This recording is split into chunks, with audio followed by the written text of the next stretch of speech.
They and we have been betrayed by people.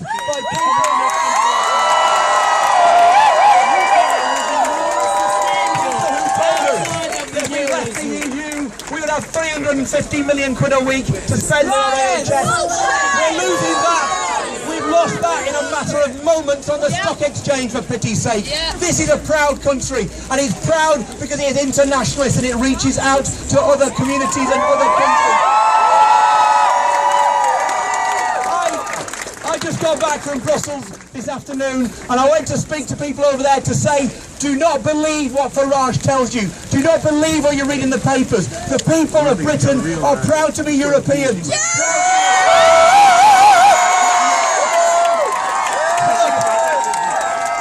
In politics, as in life, two things are always the case for me. One, if you lose, you have the grace to accept the defeat, but you never, ever, ever give up. We as a community must stand together. This is reversible. The people of Britain are decent, outward-looking people. We will carry on campaigning. I am a northerner. I am an Englishman.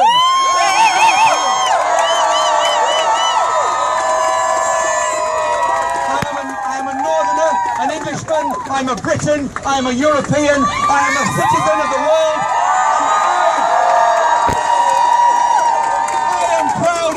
Those things, none of them contradict the other. Your identity is your identity, our identity is ours. Let us stand together. Let us win the millions of people out there who are there to be persuaded. 16 million and counting. This is our Britain. We will not let Farage steal it. Thank you.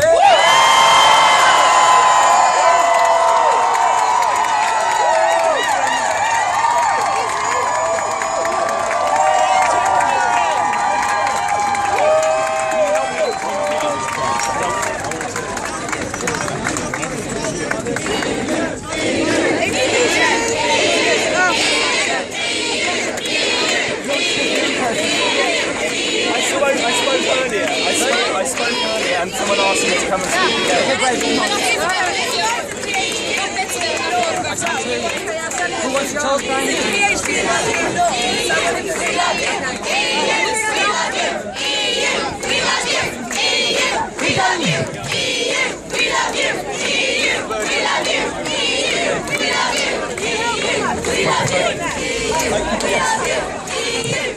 It's important. London, Europe. It's important that young people's voice is heard.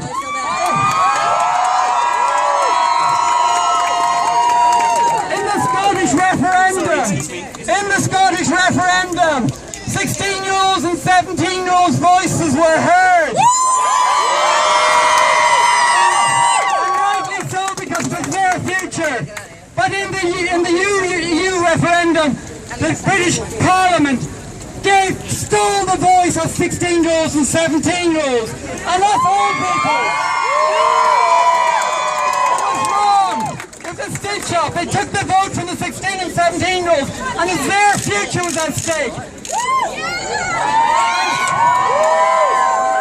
And secondly, they stole the votes of the millions of decent European citizens living in our country for decades.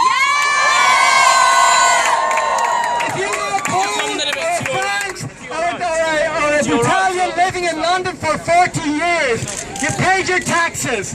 You worked. You lived your life. You raised your family. And then this decision came and the government said, sorry mate, you pay your taxes but no vote. It was wrong. So I'm delighted that here we have a third generation Polish young person to speak for those millions. Please welcome here today.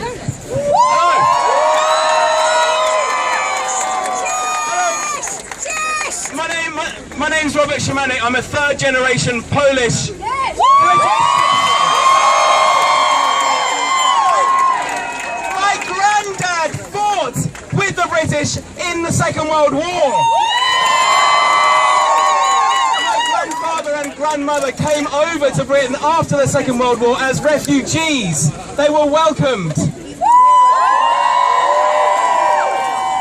The rest of my family have made great contributions to this society.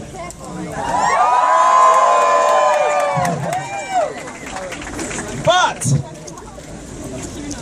it has hurt me so much to see the attacks, not only on Polish people, but the racist attacks on anyone. But for me, it's personal about Polish people, okay? So I ask you a couple of things. One is, Nigel Farage is getting a huge amount of publicity at the moment.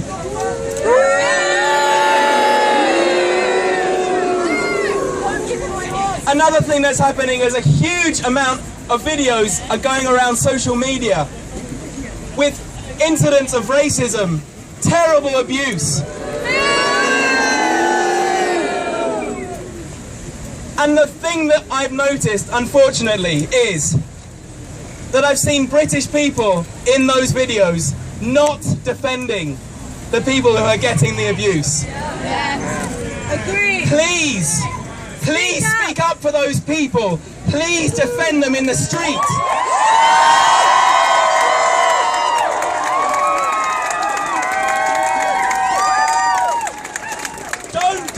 Don't turn a blind eye. Don't just think it's going to go away.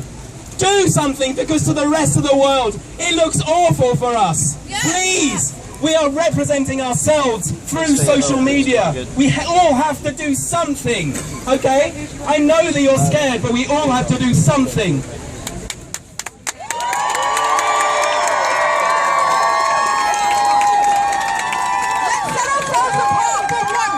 Let's be individual. Just this one moment by spreading this with love and peace and nothing else.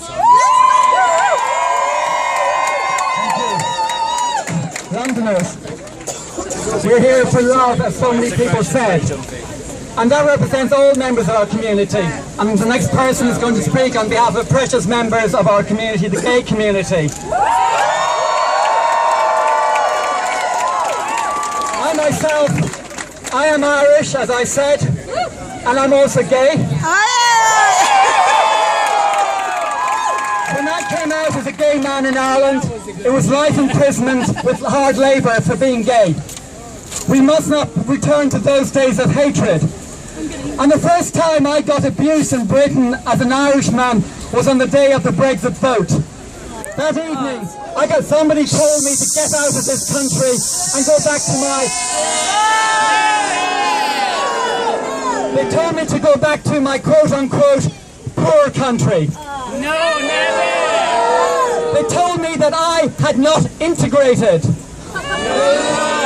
And so I'm really proud that there's a member of the London gay community here now to speak to you. Thank you.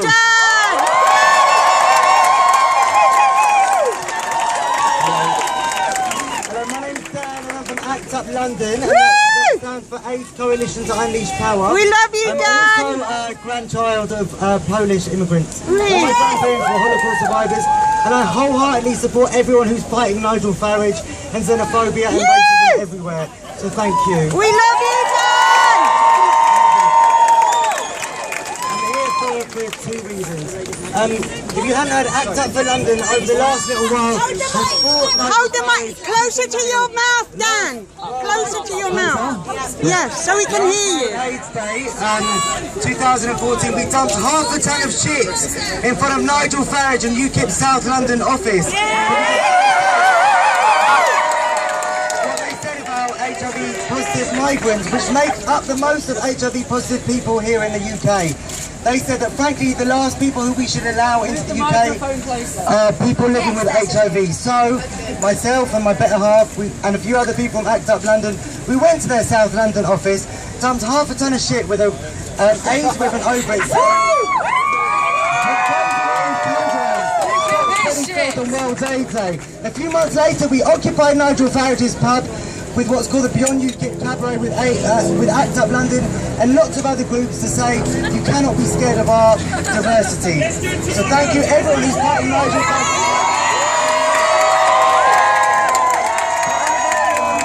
On a very semantic and practical level. Today is the anniversary of the Stonewall riots, which are very meaningful for the LGBT community to say that we have to use direct action and civil disobedience to stand up for homophobia. Yeah.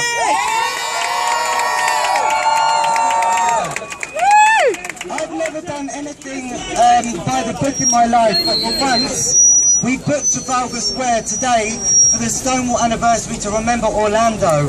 And I know we weren't expecting, of course, this very important demonstration. Sorry. Excuse me. Oh no, where's my banner?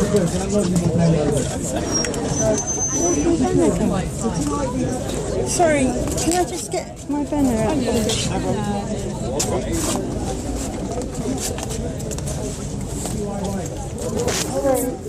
By our hacked up banner there, speaking on the behalf of detention centres, fighting for access to medication for all, fighting against the decriminalisation of homosexuality, everything that Nigel Farage and the far right stand against. But we need to play the game here. If we could possibly just make a bit of a space so we don't both get kicked off, we need to make a space here around the African Rainbow Family and Act Up for London demonstration, the Stonewall anniversary here. And the idea was, which might be a bit silly, was to move everyone else just behind the waterfalls. Ignore the police. Alright, I've never played by the police. Alright, thank you very much anyway.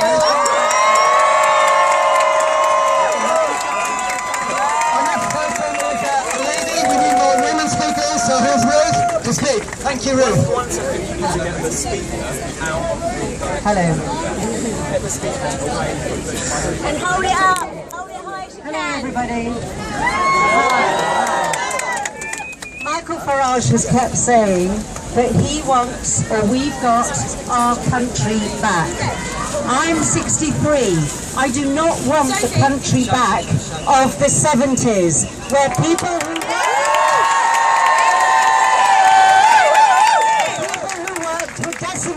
we all know by whom.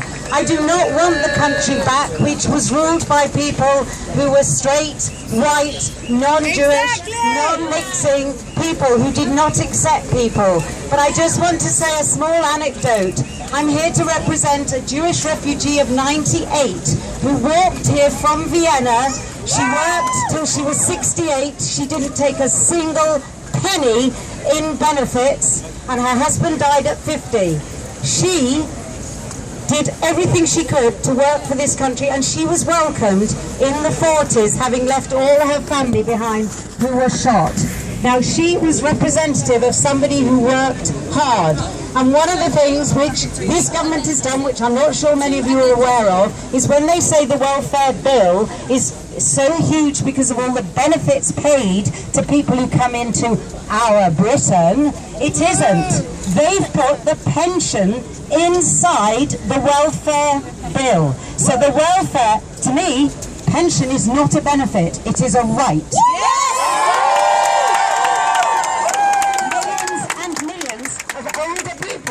Sadly have been misled to vote Brexit earned that pension. It is their right, it is not a benefit. So if anyone ever tells you we cannot afford benefits, yes we can. What we can't afford is Panama Papers. And I urge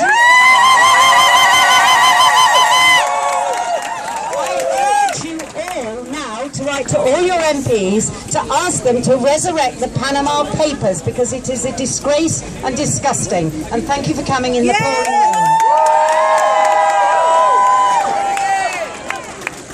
Hello, London. Now, you're going to have to excuse me because I'm going to speak like a lawyer. But in my defence, I'm an EU Oxford-educated lawyer. And I refuse to stand back and allow what Boris Johnson and his ilk have done. Now, the decision